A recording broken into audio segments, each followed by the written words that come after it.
Hello everyone. जैसा कि आप सभी जानते हैं 8 फरवरी 2026 को आपका सीटेट का एग्ज़ाम है और आज के वीडियो में हम सीटेट के प्रीवियस ईयर क्वेश्चंस डिस्कस करने वाले हैं। बाल विकास सीडीपी के क्वेश्चन करेंगे, पूरा पेपर आएगा इसमें से और हमारा टारगेट है इस बार सीडीपी में 30 में से 30 क्वेश्चन सही करने का। तो वेरी वेरी इंपॉर्टेंट क्वेश्चन हैं सीडीपी के और ये क्वेश्चन 100% गारंटी के साथ बोल रहा हूँ आपके 8 फरवरी एग्जाम में पूछे जाएंगे। तो पूरा वीडियो एंड तक देखिएगा बिना स्किप किए हुए। तो चलिए शुरू करते हैं क्लास। तो देखिए फ्रेंड्स, सीडीपी के क्वेश्चन आपके स्क्रीन पे आ चुके हैं। सारे प्रीवियस ईयर क्वेश्चन है और वेरी वेरी इंपॉर्टेंट है और ये क्वेश्चन 100% पूछे जाएंगे। तो एक भी क्वेश्चन को स्किप नहीं करना है आपको। मैं पूरा क्वेश्चन आपको डिटेल में बताऊंगा। पहला क्वेश्चन कह रहा है, जब बच्चा फेल होता है तो इसका तात्पर्य क्या है। इसका तात्पर्य होता है व्यवस्था फेल हुई है। यदि छात्र किसी भी प्रकार से मानसिक रोग से पीड़ित नहीं है, अर्थात सामान्य छात्र यदि परीक्षा में फेल हो जाता है तो इसका तात्पर्य यह है कि शिक्षण व्यवस्था फेल हुई है। तो यहाँ पे सी ऑप्शन राइट हो जाएगा। व्याख्या के साथ में आपको आंसर दूंगा, इससे आपको पूरा डिटेल में समझ में आएगा क्वेश्चन। ठीक है, तो आपको स्किप नहीं करना है। अगर आपको बोर लग रहा है तो भी आपको स्किप नहीं करना है, क्योंकि ये क्वेश्चन ही आएंगे पेपर में। क्वेश्चन नंबर 2 है, शिक्षण से अधिगम पर बल देने वाला परिवर्तन हो सकता है। देखिए, शिक्षण से अधिगम पर बल देने वाला जो परिवर्तन है ना, वो बाल केंद्रित शिक्षा पद्धति अपनाकर परिवर्तन हो सकता है। इसमें बाल केंद्रित शिक्षा पद्धति अपनाकर शिक्षण से संबंधित पर बल देने वाला परिवर्तन किया जा सकता है। ए नंबर ऑप्शन यहाँ पे हमारा सही आंसर हो जाएगा। अगला क्वेश्चन देखते हैं, बीजों का अंकुरण संकल्पना के शिक्षण की सबसे प्रभावी पद्धति है। तो ये दोस्तों विद्यार्थियों द्वारा पौधे के बीज बोना और उसके अंकुरण के चरणों का अवलोकन करना, ये दोस्तों प्रभावी पद्धति है। इसको डिटेल में देखता हूं। देखिए डिटेल क्या है इसका, किसी भी कार्य को यदि प्रयोगात्मक रूप से छात्रों द्वारा करवाकर उसका अध्ययन कराया जाएगा तो वह सबसे प्रभावशाली होगा। जैसे छात्रों द्वारा पौधे के बीज बोना और उसके अंकुरण के चरणों का अवलोकन करना। तो यहाँ पे ए आंसर हो जाएगा। नेक्स्ट यहाँ पे क्वेश्चन देखिएगा, क्वेश्चन नंबर 4 क्या कहता है, समावेशी शिक्षा। समावेशी शिक्षा क्या होता है ये पूछा है हमसे। तो देखिए आपको बता दूं मैं, ये दोस्तों जो है ना, ए नंबर जो ऑप्शन है ना, ये हमारा राइट आंसर है। कक्षा में विविधता का उत्सव मनाती है। ए ऑप्शन यहाँ पे राइट आंसर हो जाएगा। अब इसको व्याख्या में अगर समझे ना, क्योंकि समझना बहुत जरूरी है, तभी जो है क्वेश्चन अच्छे से याद होगा। शिक्षा का समावेशीकरण यह बताता है कि विशेष शैक्षणिक आवश्यकताओं की पूर्ति के लिए एक सामान्य छात्र और एक दिव्यांग छात्र को समान शिक्षा प्राप्ति के अवसर मिलने चाहिए। इसमें एक सामान्य छात्र एक दिव्यांग छात्र के साथ विद्यालय में अधिकतर समय बिताता है। पहले समावेशी शिक्षा की परिकल्पना सिर्फ विशेष छात्रों के लिए की गई थी, लेकिन आधुनिक काल में हर शिक्षक को इस सिद्धांत को विस्तृत दृष्टिकोण में अपनी कक्षा में व्यवहार में लाना चाहिए। ठीक है, अगला क्वेश्चन देखते हैं। क्वेश्चन अगर आपको समझ में आ रहा है तो वीडियो को लाइक शेयर सब्सक्राइब जरूर कीजिएगा। क्वेश्चन नंबर 5 है, किस प्रकार के प्रश्नों को वस्तुनिष्ठ प्रश्नों की श्रेणी में रखा जाता है। तो यहाँ पे ऑप्शन है लघुत्तरात्मक प्रश्न, मुक्त उत्तर वाला प्रश्न, निम्नात्मक प्रश्न या सत्य या असत्य वाला प्रश्न। तो आपको बता दूं, जो वस्तुनिष्ठ प्रश्नों की श्रेणी में आते हैं वो सत्य और असत्य वाले आते हैं। प्रश्नों के बारे में केवल एक लाइन लिखकर यह पूछा जाना कि वाक्य सत्य है या असत्य, इस प्रकार के प्रश्नों को वस्तुनिष्ठ प्रश्नों की श्रेणी में रखा जाता है। तो यहाँ पे हमारा सी आंसर राइट होगा। अगर कोई भी क्वेश्चन में डाउट है तो बेझिझक होकर कमेंट में जरूर पूछिएगा। अगला क्वेश्चन, निम्नलिखित में से कौन सी प्रगतिशील शिक्षा की विशेषता है। देखिए, प्रगतिशील शिक्षा की विशेषता पूछा है तो समय सारणी और बैठने की व्यवस्था में लचीलापन, ये दोस्तों प्रगतिशील शिक्षा की विशेषता है। प्रगतिशील शिक्षा से तात्पर्य है कि विषय वस्तु को समय सारणी के अनुसार पढ़ाने में लचीलापन एवं छात्रों के बैठने की व्यवस्था में लचीलापन लाना। ठीक है, तो यहाँ पे डी आंसर हमारा राइट आंसर होगा। देखिए, ऐसे अगर आप डिटेल में पढ़ोगे ना तो आप आराम से पास करोगे सीटेट एग्जाम और अच्छे नंबर लेकर आओगे। ठीक है, तो वीडियो को आपको स्किप नहीं करना है। कभी कभी क्या होता है, कोई क्वेश्चन हमें नहीं समझ में आता है तो हम वीडियो को स्किप कर लेते हैं या उस क्वेश्चन को स्किप कर देते हैं या फिर वीडियो को बंद कर देते हैं। ये आपको बिल्कुल भी नहीं करना है, क्योंकि आप प्रैक्टिस करोगे तो वो चीज़ आपको दोबारा जरूर समझ में आ जाएगी। अगला क्वेश्चन देखिएगा, एक शिक्षक प्रश्न पत्र बनाने के बाद यह जांच करता है कि क्या प्रश्न परीक्षण के विशिष्ट उद्देश्यों की परीक्षा ले रहे हैं, वह मुख्य रूप से प्रश्न पत्र की के खालिस्तान के बारे में चिंतित हैं। तो इसमें हमारा आंसर होगा ये संपूर्ण विषय वस्तु को शामिल करने के बारे में चिंतित हैं। किसी शिक्षक के प्रश्न पत्र में बनाने में उसका प्रमुख उद्देश्य होता है संपूर्ण विषय वस्तु को शामिल करना। ए आंसर यहाँ पे राइट आंसर है। ठीक है, अगला क्वेश्चन, क्वेश्चन नंबर 8 क्या कहता है यहाँ पे देखिएगा, विवेचनात्मक शिक्षा शास्त्र का यह दृढ़ विश्वास है कि शिक्षार्थियों के अनुभव और प्रत्यक्ष लाभ महत्वपूर्ण होते हैं। देखिए सी आंसर होगा। अब इसको डिटेल में देखते हैं। विवेचनात्मक शिक्षा शास्त्र का यह मानना है कि छात्र कोई भी कार्य या विषय सीखने के लिए स्वयं क्रियाकलाप करे, चिंतन करे, तर्क करे तथा अपने अनुभवों को इस प्रकार से संगठित एवं समंजन करे ताकि सीखने में प्रत्यक्ष लाभ हो सके। राइट आंसर यहाँ पे सी आंसर होगा। अगला क्वेश्चन देखिएगा, क्वेश्चन नंबर 9 क्या कहता है, विद्यालय आधारित आकलन मुख्य रूप से किस सिद्धांत पर आधारित होता है। दोस्तों विद्यालय आधारित जो आकलन होता है ना, ये मुख्य रूप से आपका दोस्तों बाह्य परीक्षकों की अपेक्षा शिक्षक अपने शिक्षार्थियों की क्षमताओं को बेहतर जानते हैं, ये इस पे आधारित है। तो यहाँ पे राइट आंसर हमारा क्या हो जाएगा, ए आंसर हो जाएगा। इसको अच्छे से समझते हैं। विद्यालय आधारित आकलन विद्यार्थियों की कमजोरियों को पहचान कर उसमें सुधार करने की एक प्रक्रिया है। इस प्रक्रिया में विद्यालय के शिक्षक अपने छात्रों का आकलन करते हैं क्योंकि वे अपने छात्रों को अच्छी प्रकार से समझने का प्रयास करते हैं। तो ए आंसर यहाँ पे हमारा राइट आंसर है। अगला क्वेश्चन, क्वेश्चन नंबर 10 क्या कहता है, शिक्षार्थी व्यक्तिगत भिन्नता प्रदर्शित करते हैं, अंततः शिक्षक को सीखने के विविध अनुभवों को उपलब्ध करना चाहिए। ए आंसर होगा। अब क्यों होता है इसका ए आंसर, वो देख लेते हैं। यदि शिक्षार्थी व्यक्तिगत भिन्नता प्रदर्शित करते हैं तो शिक्षक को जितना भी सिखाने के तरीकों के बारे में ज्ञात हो उसे सभी प्रकार के अनुभवों को उपलब्ध कराना चाहिए। ए आंसर यहाँ पे राइट आंसर है। नेक्स्ट यहाँ पे क्वेश्चन नंबर 11 क्या कहता है, निम्नलिखित में से कौन सा विकास का सिद्धांत है। सभी की विकास दर समान नहीं होती। विकास की प्रक्रिया अविराम गति से निरंतर चलती रहती है, पर यह गति कभी तीव्र व कभी मंद होती है। उदाहरणतः अगर बात करें तो शरीर के कुछ भागों का विकास तीव्र गति से हो जाता है और कुछ का मंद गति से होता है। ठीक है, तो यहाँ पे ए आंसर यहाँ पे विकास का सिद्धांत है, ए आंसर राइट हो जाएगा। अगला क्वेश्चन देखिएगा। नेक्स्ट यहाँ पे जो हमारा क्वेश्चन नंबर है, देखिए दोस्तों क्वेश्चन नंबर 12 क्वेश्चन नंबर देखिएगा। मानव विकास के को क्षेत्रों में विभाजित किया जाता है जो कि शारीरिक, संज्ञानात्मक, संवेगात्मक और सामाजिक है। ए आंसर होगा।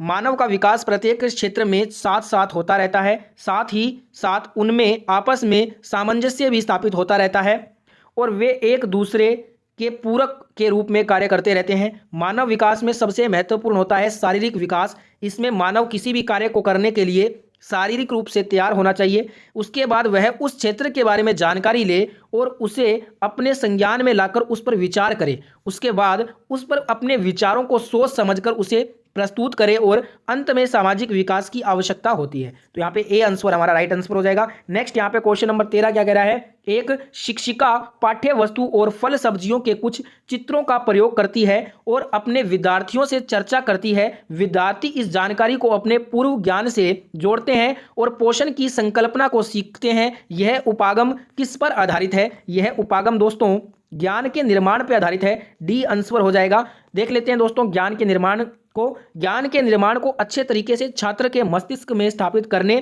के लिए उसका चित्र बनाकर उसके बारे में चर्चा करके उन्हें अच्छी तरह से समझाया जा सकता है। साथ ही विषय वस्तु को उनके पूर्व ज्ञान से इस प्रकार जोड़ा जाता है ताकि वे नए ज्ञान को सरलता से ग्रहण कर सकें। इस प्रकार की प्रक्रिया को ज्ञान के निर्माण के रूप में भी जाना जाता है। डी आंसर यहाँ पे हमारा राइट आंसर हो जाएगा। अगला क्वेश्चन है, जब बच्चे की दादी उसे उसकी माँ की गोद से लेती है तो बच्चा रोने लगता है। बच्चा के रोने का कारण रोता है, किस कारण से रोता है वो, संवेगात्मक दूषिचंतता। ठीक है, जो आपका संवेगात्मक दूषिचंतता इसको बोलते हैं। इसमें क्या होता है, जब बच्चे को उसकी मां के गोद से अलग किया जाता है तो उसमें मोहवश संवेगात्मक दूषिचंतता उत्पन्न होती है जिसके कारण बच्चा रोने लगता है। तो यहाँ पे राइट आंसर क्या हो जाएगा, बी ऑप्शन आपका राइट आंसर हो जाएगा। अगला क्वेश्चन देखिएगा, शिक्षा के संदर्भ में सामाजिकरण से तात्पर्य क्या होता है। शिक्षा के संदर्भ में सामाजिकरण से तात्पर्य होता है कि सामाजिक वातावरण में अनुकूल और समायोजन। ठीक है, सी आंसर यहाँ पे राइट आंसर होगा।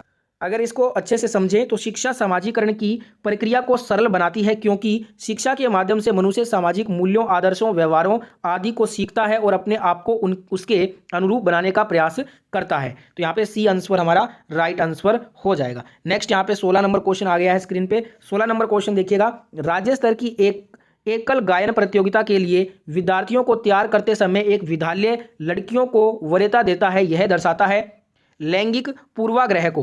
डी आंसर होगा। जब किसी संस्था या कक्षा में लिंग के आधार पर किसी एक वर्ग को वरीयता दी जाती है तो इस प्रक्रिया को लैंगिक पूर्वाग्रह के नाम से जाना जाता है। वेरी वेरी इंपॉर्टेंट है ये लाइन, ध्यान रखिएगा। ठीक है, अगला क्वेश्चन क्या कह रहा है, क्वेश्चन है वाइगोत्स्की बच्चों के सीखने में निम्नलिखित में से किस कारक की महत्वपूर्ण भूमिका पर बल देते हैं? सामाजिक पर। डी आंसर होगा। कैसे, देखते हैं इसको। वाइगोत्स्की के अनुसार बालक के संज्ञानात्मक विकास की व्याख्या उसके सामाजिक सांस्कृतिक परिवेश के परिप्रेक्ष्य में करनी चाहिए। किसी बालक का सामाजिकरण जिस सामाजिक सांस्कृतिक परिप्रेक्ष्य में हुआ रहता है उसी के अनुरूप उसके भाव, विचार, दृष्टिकोण एवं मानसिक क्षमताओं का विकास होता है। तो यहाँ पे डी आंसर हो जाएगा। अगला क्वेश्चन देखिएगा। क्वेश्चन कहता है एक शिक्षिका अपने शिक्षार्थियों की विभिन्न अधिगम शैलियों को संतुष्ट करने के लिए वैविध्यपूर्ण कार्यों का उपयोग करती है, वह किससे प्रभावित है?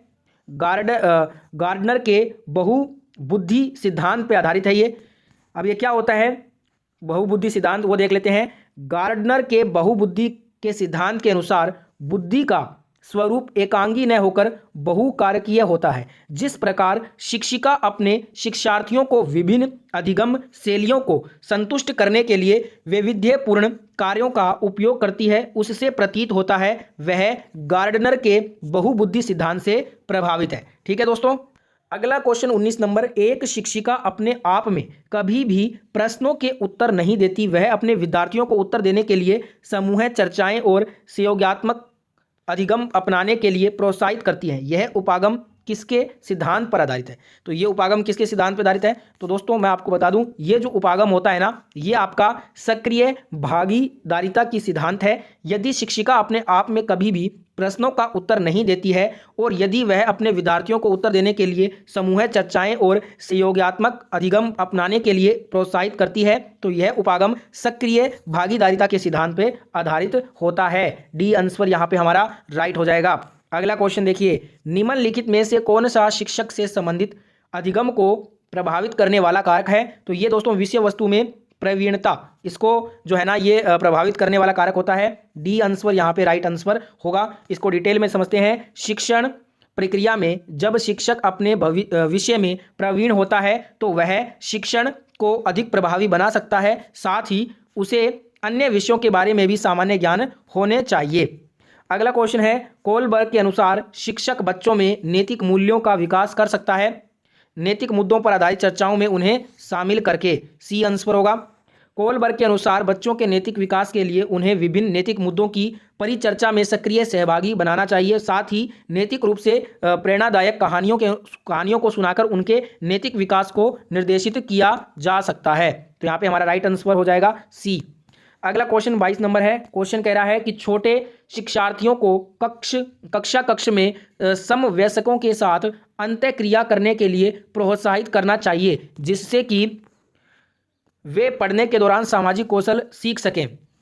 अब इसमें दोस्तों छोटे शिक्षार्थियों को कक्ष में समवयस्कों के साथ अंतःक्रिया करने के लिए प्रोत्साहित करना चाहिए, जिससे कि वे पढ़ने के दौरान सामाजिक कौशल को सीख सकें। तो यहाँ पे सी आंसर हो जाएगा। ठीक है। अगला क्वेश्चन देखिएगा। जब एक निर्योग्य बच्चा पहली बार विद्यालय आता है तो शिक्षक को क्या करना चाहिए? सहकारी योजना विकसित करने के लिए बच्चे को माता पिता के साथ चर्चा करनी चाहिए।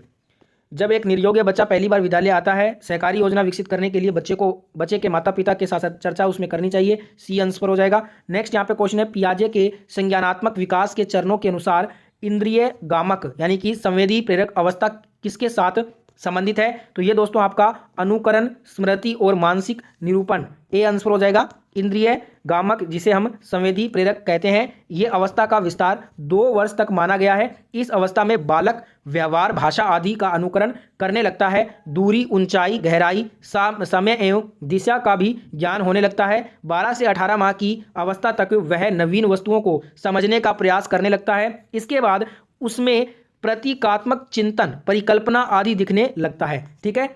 अगला क्वेश्चन देखिएगा। मानव व्यक्तित्व परिणाम, ये दोस्तों आनुवंशिकता और वातावरण की अंतःक्रिया का है। मानव व्यक्तित्व आनुवंशिकता और वातावरण की अंतःक्रिया का परिणाम होता है। बी आंसर हो जाएगा। इसके बाद अगला क्वेश्चन है हमारा 26 नंबर क्वेश्चन। इसमें पूछा गया है शिक्षण अधिगम प्रक्रिया में व्यक्तिगत रूप से ध्यान देना चाहिए, ध्यान देना महत्वपूर्ण क्यों होता है? ये पूछा है क्योंकि बच्चों की विकास दर भिन्न होती है और वे भिन्न तरीकों से सीख सकते हैं। तो यहाँ पे हमारा आंसर क्या हो जाएगा? डी आंसर हो जाएगा। ठीक है। अगला क्वेश्चन देखते हैं फटाफट से। अगला क्वेश्चन क्या कह रहा है? क्वेश्चन है कि निम्नलिखित में से कौन सी समस्या समाधान की वैज्ञानिक पद्धति का पहला चरण है? समस्या के प्रति जागरूकता, ये वैज्ञानिक पद्धति का पहला चरण है समस्या समाधान की वैज्ञानिक पद्धति का। किसी भी प्रकार की समस्या समाधान का पहला चरण समस्या के बारे में जानना होता है। इसे वैज्ञानिक भाषा में समस्या के प्रति जागरूकता के नाम से जाना जाता है। ठीक है, अगला क्वेश्चन है क्वेश्चन नंबर 28। यहाँ पे निम्नलिखित में से कौन सा सीखने का क्षेत्र है?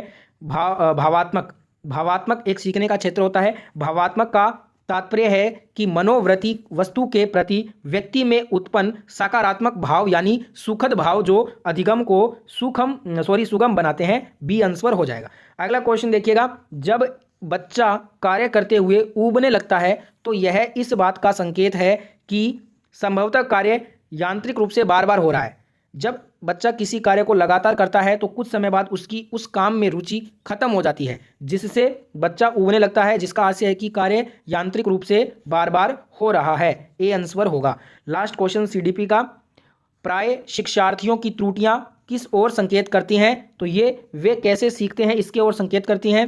प्राय शिक्षार्थियों की त्रुटियां वे कैसे सीखते हैं इसकी ओर संकेत करती हैं। ए आंसर हो जाएगा। तो ये था दोस्तों सीडीपी का प्रीवियस ईयर क्वेश्चन पेपर। और इस बार अगर आपको 30 में से 30 क्वेश्चन सही करने हैं सीडीपी के अंदर तो ये क्वेश्चन आप बार बार रटो, क्योंकि 8 फरवरी को आपका एग्जाम है। उसमें ये क्वेश्चन 100% गारंटी के साथ बोल रहा हूँ, ये बात 100% ये क्वेश्चन पूछे जाएंगे। तो ये क्वेश्चन बार बार रटो, जब तक ये क्वेश्चन याद ना हो वीडियो को बार बार देखिए। ये सारे क्वेश्चन याद करना बहुत जरूरी है, क्योंकि ये क्वेश्चन ही सीधे पेपर में पूछे जाएंगे। वीडियो अच्छा लगा तो लाइक शेयर सब्सक्राइब कीजिएगा और नेक्स्ट वीडियो का वेट करें सीटेट वीडियो का।